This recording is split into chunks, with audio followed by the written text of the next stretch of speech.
Alia tumbuh di sebuah kota kecil di timur Indonesia, tempat di mana laut berbicara dengan lembut pada pasir dan angin, membawa bisikan nyanyian dari gunung. Sejak kecil, ia sudah menyukai suara yang datang dari sekitarnya. Bukan hanya suara musik, tetapi juga deru ombak, ketukan hujan di atap seng, dan teriakan nelayan saat pagi datang.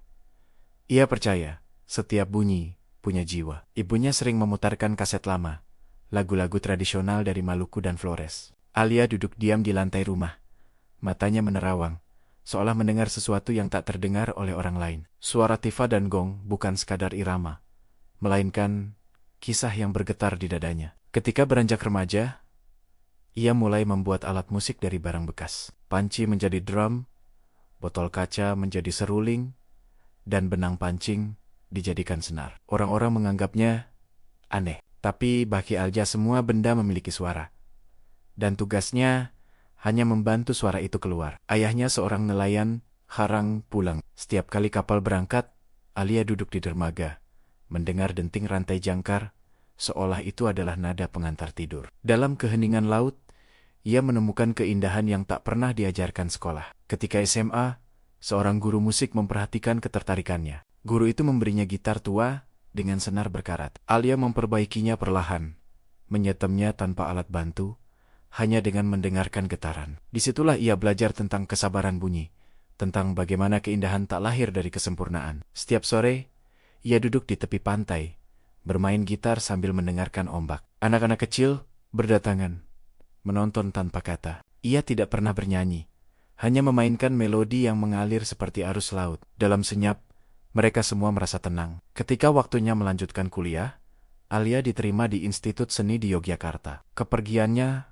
menjadi berita kecil di desanya. Orang-orang berharap ia membawa kebanggaan. Tapi Alia hanya ingin belajar bagaimana membuat dunia mendengar seperti yang ia dengar. Kehidupan di kota besar membuatnya kagum sekaligus bingung.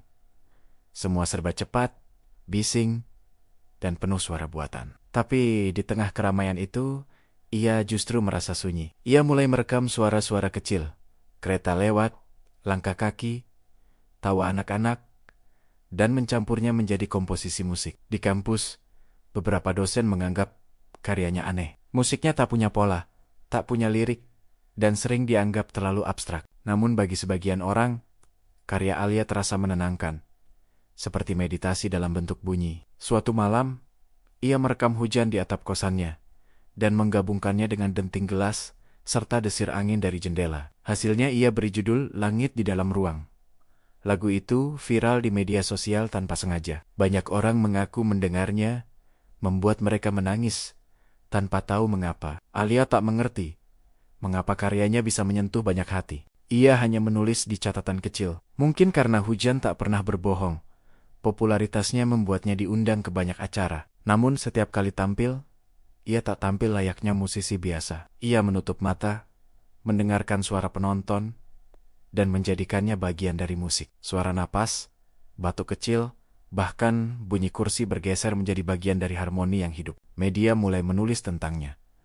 Alia dari timur, musisi yang mengubah cara kita mendengar.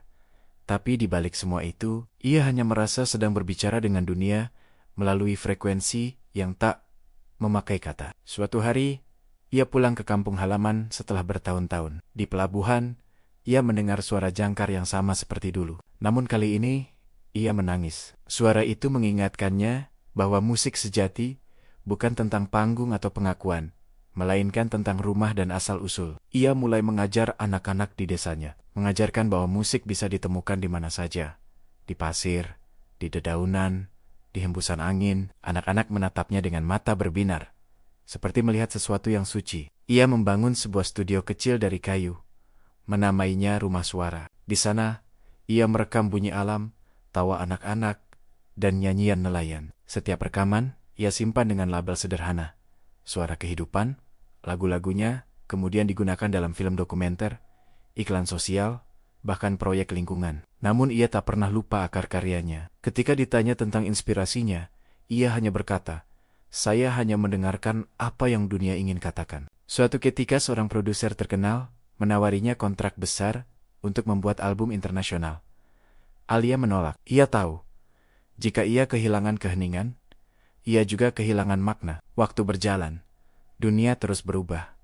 Tapi musik Alia tetap jujur. Ia tak mengejar teknologi, tapi memeluk keaslian suara. Di tengah era digital, ia tetap merekam dengan mikrofon tua dan alat sederhana. Suatu hari, ia membuat karya berjudul Nada dari Timur. Lagu itu adalah perjalanan panjang dari masa kecilnya hingga dewasa. Di dalamnya, terdengar laut, tifa, burung camar, dan suara anak-anak tertawa. Lagu itu menjadi simbol pertemuan antara masa lalu dan masa kini. Lagu tersebut diputar di festival internasional dan membuat banyak orang terdiam. Beberapa menangis tanpa tahu sebabnya. Di tengah keramaian, Alia berdiri diam, menatap langit, dan mendengar bisikan laut yang jauh. Ia menyadari sesuatu yang dalam, bahwa suara sejati bukan hanya yang terdengar oleh telinga, tapi juga oleh hati. Tahun demi tahun berlalu.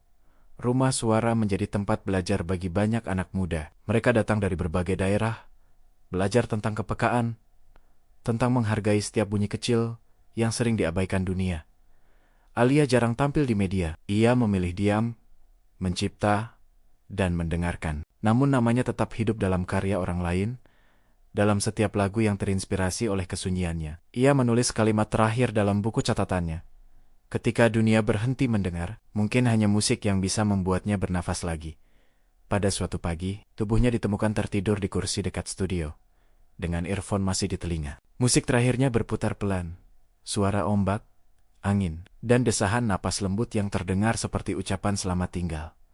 Berita kepergiannya menyebar cepat. Banyak yang berduka, tapi lebih banyak yang terinspirasi. Mereka mendengarkan ulang lagu-lagunya, mencoba menemukan rahasia di balik keheningan. Festival musik diadakan untuk mengenangnya, dan karya terakhirnya diputar di layar besar, di tepi laut, tempat ia dulu bermimpi. Suara ombak menyatu dengan melodi, seolah lautan sendiri ikut bernyanyi. Dari timur, lahirlah seorang perempuan yang mengajarkan dunia bahwa mendengar adalah bentuk tertinggi dari mencintai. Ia mungkin telah pergi, tapi nada dari timur tetap bergema, menembus waktu, menembus ate, dan mengingatkan kita semua bahwa setiap kehidupan memiliki iramanya sendiri. Dan selama manusia masih mau mendengarkan, musik itu tak akan pernah berakhir.